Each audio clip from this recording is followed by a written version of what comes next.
Despite being a tiny Middle Eastern country, Qatar has a billionaire royal family to guide it.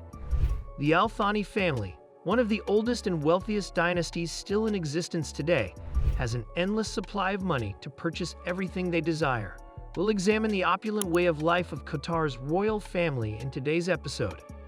Watch the entire video to find out which football team the family owns total control of, as we'll be discussing their purchase of one of the biggest teams in the world toward the finish.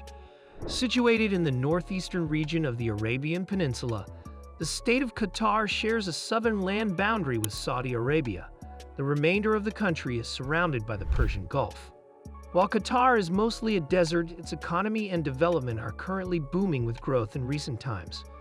With its capital in Doha, the country leads the world in terms of export of liquefied natural gas. Qatar's emergence as a global economic powerhouse can be largely attributed to its own ruling family, which is headed by Emir Sheikh Tamim bin Hamad Al Thani. Qatar's emir and royal family descended from a long line of the Thani dynasty. The house has been recognized as the state head since 1868, when a treaty was agreed upon with the British. Even after multiple constitutional changes and foreign rule, the Al Thani dynasty remains to be Qatar's royal family. The current emir is the most powerful in the country with executive, legislative, and judiciary control. This much power gives the entire family a total net worth of $335 billion. Thanks to this, Qatar is currently hosting the 2022 FIFA World Cup with a rumored budget of $300 billion on stadiums and infrastructure alone. With a billion-dollar net worth, the family not only has an influence on its home country, but also on the rest of the world. Starting with their enormous home, the Doha Royal Palace, the family knows exactly how to live a life of extravagance and comfort. The Royal Palace is unique in the way that it is covered with gold. In fact, the whole place is actually made up of at least 15 smaller palaces. This huge space is more than enough to house all the branches of the ruling family. That said, it only makes sense for the palace to also have lots of room for cars. It can park more than 500 cars. Since the exterior is mostly covered with gold, you can already expect the same thing for its interior design.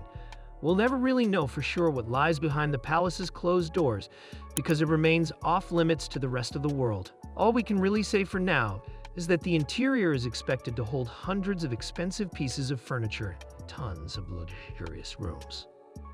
The whole palace is rumored to have cost the emir a total of $1 billion. This is not the only place the family owns, though. Just recently, in 2019, a new white palace was built in Oman. The materials are reportedly the same as the ones used for the main palace in Doha. Outside the Middle East, the family also likes to spend an insane amount of money on properties and real estate. The wife of the former emir alone goes all out when it comes to this type of splurging. In 2013, Sheikh Moza bin Nasser Al Misnad purchased London's finest pieces of real estate. She spent $140 million on 3 houses at Cornwall Terrace in London. The first mansion was bought for $80 million and features a total space of 21,500 square feet. It comes with 7 bedrooms, a gym, and an indoor heated pool. $60 million was spent on the other 2 houses with 6 bedrooms on 14,000 square feet of space.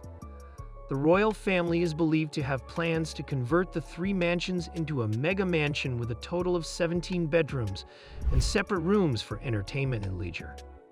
By the end of this renovation, the whole thing may have a value of up to $230 million. The Qatari royal family doesn't stop using their money to buy expensive homes. As expected, they also enjoy purchasing $1 million worth of superboats. If you happen to find their palaces and mansions empty, this might be because they might be enjoying the heat and sun in one of their yachts. As it turns out, the family has several to choose from. Topping their list of boats is the Qatar, which is worth almost $400 million. Yep, you heard that right. That's almost $500 million dedicated to one big floating home. With a length of 124 meters and a helicopter pad, it can easily host 35 guests and another 90 people just for crew members. Another special feature of the yacht is that it places a great emphasis on the privacy of the royal family and their guests. If you take a look at the yacht's outdoors, you can easily tell what this means. Most of its decks, from the lower to the upper ones, are heavily covered. The yacht doesn't really have much outdoor space. You can't even locate the pool from the outside, which is a common feature of the most expensive yachts. Until now, only guests and crew members know exactly what the yacht's interior looks like. This is very much the same with the royal family's homes. Because of this, the yacht is also known for the line, "What happens in Qatar, stays in Qatar." The Emir and the rest of the family can also use their other yacht called the Al Merkab.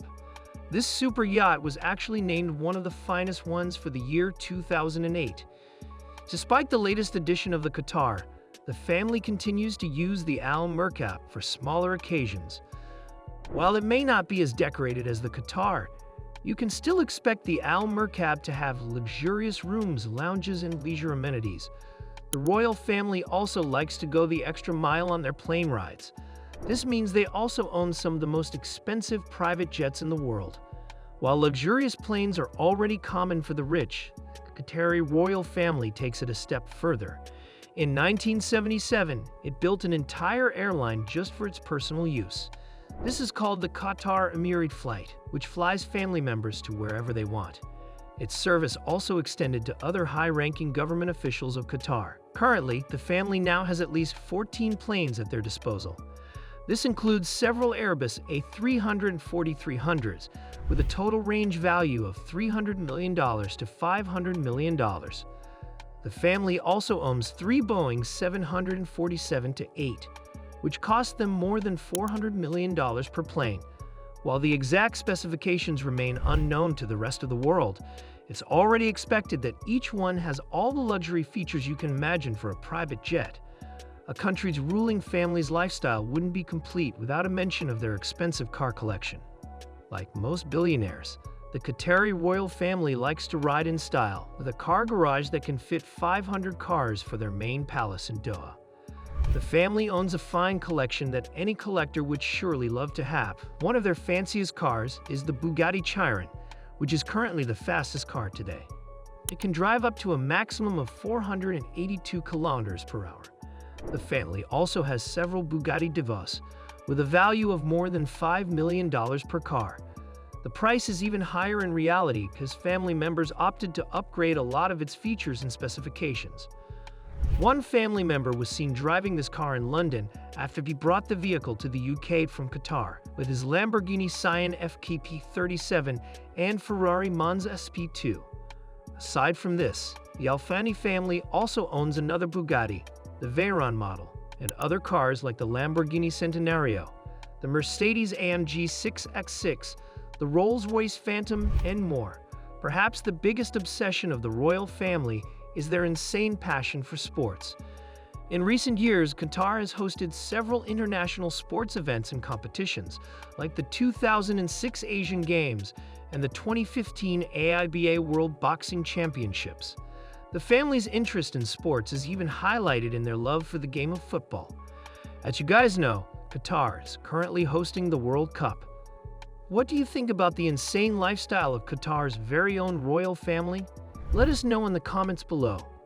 Till the next one, and thanks for watching.